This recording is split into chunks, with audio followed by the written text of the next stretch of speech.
ब्रह्मास्त्र मार दिया पांडवों की उस भगवती की कोख में, जिसका नाम था उत्तरा। उत्तरा उसका नाम है, परीक्षित पेट में है। इस पापी ने ब्रह्म विद्या मार दी, जिसको हर गांव की भाषा में कहती हो मेरी माताओं घात लगा दी। तो घात जो उपद्रवी आदमी होता है वही तो लगाता है ना। खुशी मन वाला कहाँ की घात लगाएगा, उसको कहाँ फुर्सत है घात जेकार। उसको अपने कर्म से ही फुर्सत नहीं, इन टंटा फसाद में कहाँ पड़ेगा। अब जब लगाई तो वो जो बाण है उत्तरा की ओर भागने लगा। उत्तरा अपनी अटारी में बैठी थी, इतने में सामने बाण खड़ा हो गया। छोड़ूंगा नहीं, गुरु का वचन है, मारूंगा। किसको मारेगा भाई? मेरे को? ना ना, तेरे को नहीं, तेरे अंदर जो गर्भ है उसे खंडन करूंगा, मारूंगा भी नहीं, खंडन कर दूंगा, गर्भ गिर जाएगा। उत्तरा घबरा गई, ये क्या है? बाहर की ओर भागने लगे। और जब आदमी घबराहट में होता है तो सहायता के लिए पुकारता है। बाहर भागने लगी। उत्तरा ने बाहर क्या देखा? उत्तरा ने देखा जय जयकार हो रही है हमारे दरवाजे में, और मेरी सासू मां कुंती फूलों का टुकड़ा बरसा रही है चारों दिशाओं में। फूल बरसा रही है कुंती, फूल बरसा रही है। कुंती कहती है आज मेरे घर से जा रहा है मेरे पितरों का खून, मेरे पूर्वजों का खून, मेरे मायके का खून। और माताओं की जब घर से अपने मायके वालों को विदा करती है तो उसकी खुशी देखते ही बनती है। मेरा अंश वंश है, मेरे पितर पूर्वजों का मुखड़ा है। कुंती विदा कर रही है भगवान श्री कृष्ण को अपने दरवाजे से मेहमान जा रहा है। अतिथि दरवाजे पर खड़ा है, मां कुंती फूल फेंक रही है, जुग जुग जीना, जुग जुग जीना।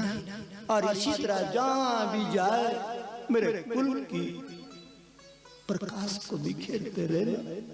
जहां भी जाए तेरी वजह से हमको भी लोग पुकार देते, तेरे गीता ज्ञान की वजह से भी गांव वाले कहते हैं कुंती का है सगा। कुंती बुआ हाथ पे फूलों का टोकरा लेकर के अपने मायके वालों को विदाई देने के लिए। कुंती कहते पुराने तो रहे नहीं, पुराने तो चले गए, माता पिता गुरु देवता, लेकिन उनका जो अंश है ये गोविंद के मुख पर चमकता है। ये मेरा माई बाप भी है।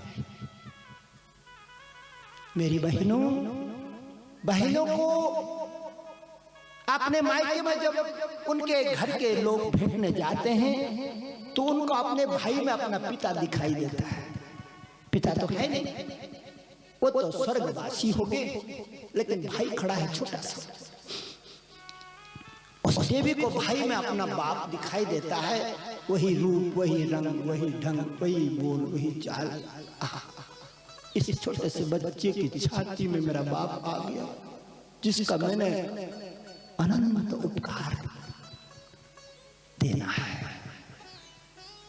कुंती फूल बखर रही है, इतने में उत्तरा भागते भागते भागते उस स्थान पे आई और दंडवत हो गई।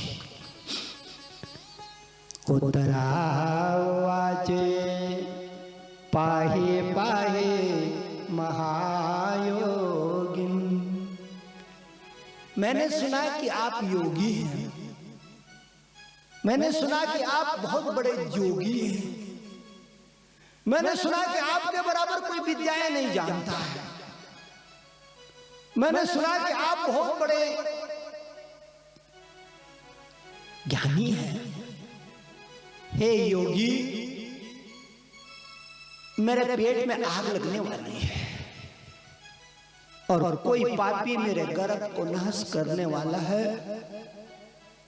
बचा लो, बचा लो, बचा लो मेरे गर्भवासी को, मेरे गर्भवासी को बचा। भगवान अपने रथ में बैठना चाहते थे, इतने में करुण पुकार सुनी। भगवान कहते हैं अपने कोचवान से, अपने कोचवान से कहते हैं, अपने सारथी से कहते हैं, दारुक, हे दारुक, ये देवी कौन है? इसका मुख जमीन की तरफ, ये क्या चाहती है? दारुक ने बड़े ध्यान से देखा, बोले महाराज ये तो उत्तरा है, ये तो उत्तरा है, अभिमन्यु की धर्म पत्नी उत्तरा है। अच्छा उत्तरा है ये? हाँ उत्तरा है। क्या हुआ पुत्री? मेरे पेट पे अग्निबाण लगने वाला है, गर्भ नष्ट होगा। भगवान ने अपनी योग विद्या से देख लिया कि अश्वत्थामा का कर्म है। पहले उसने 5 बच्चे मारे और अब क्रोध के वशीभूत होकर के उत्तरा के गर्भ को गिराना चाहता है, उत्तरा का गर्भ को नाश करना चाहता है।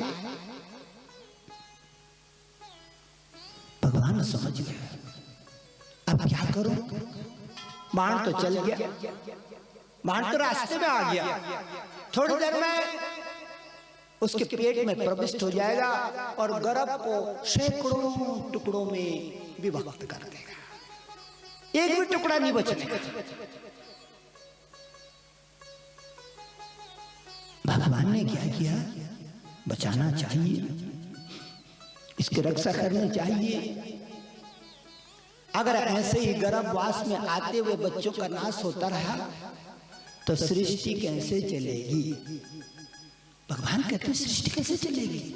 और मेरी माताओं, अगर सबके गर्भ में आया हुआ बालक खंडनी होता रहा तो सृष्टि का चलना मुश्किल हो जाएगा। भगवान ने कहा नहीं, सृष्टि को चलाना चाहिए, हम रहे या न रहे, सृष्टि रहनी चाहिए। भगवान ने सीधे छलांग मारी योग विद्या से, उत्तरा के पेट में चले गए। शरीर से तो बाहर। देखो महापुरुष क्या करते हैं, सूक्ष्म शरीर से जाते हैं। हमारे इस शरीर में 3 शरीर होते हैं, एक का नाम स्थूल शरीर, तुम ऊपर नीचे कर रहे हो ना स्वर्ग, दूसरा नाम सूक्ष्म शरीर और तीसरा कारण शरीर। स्थूल शरीर हमारे चमड़े का बना हुआ है, सूक्ष्म शरीर, सूक्ष्म शरीर कौन है मेरी बहनों? जो मौत में हमारे साथ चला जाता है। जब हम मरेंगे ना, स्थूल शरीर झड़ जाएगा, बच्चे आग लगा देंगे, लेकिन जो सूक्ष्म शरीर है वो हमारे साथ ही जाता है। वो हमारे कर्मों का लेखा जोखा, ईश्वर को मत दो,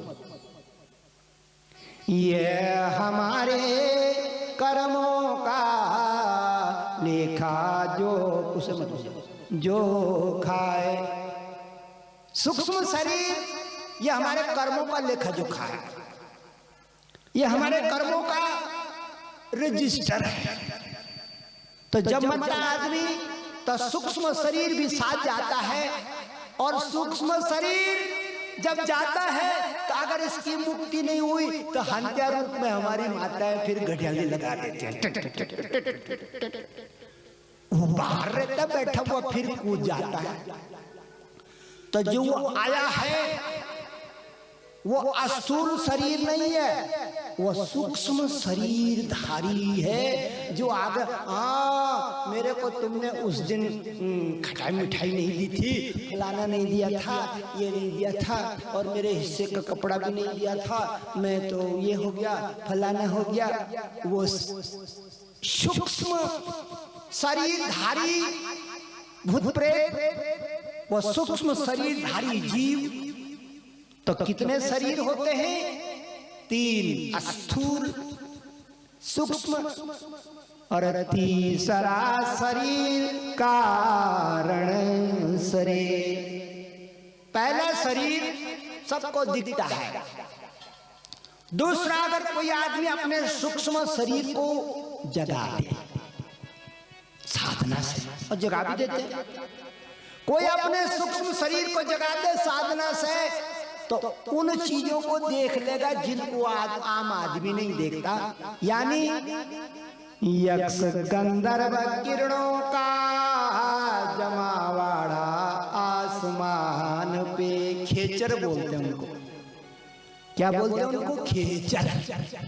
इसीलिए इस विद्या को जानने वाले को कहते हैं खेचरी विद्या का जानकार। जो आसमान में जाते हुए देवताओं के रथ को पकड़ ले, उनसे बात कर दे, उनको पूछ ले कहां जा रहे हो, कहां जा रहे हो, किसके यहाँ भंडारा है, किसके यहाँ कोई मर गया है, किसके यहाँ जिंदा है। और खेचरी वाले की एक चीज और होती है माताओं, वो चेहरे में देख के पहचान लेता है कि ये आदमी अब जाने वाला है संसार से, गया। वो मौत जो चेहरे पे आती है मनुष्य के, उसे पढ़ देता है खेचरी विद्या वाला। कई महीने पहले ही पढ़ देता हो, गड़बड़ गड़बड़। संकेतों को पढ़ने में माहिर होता है।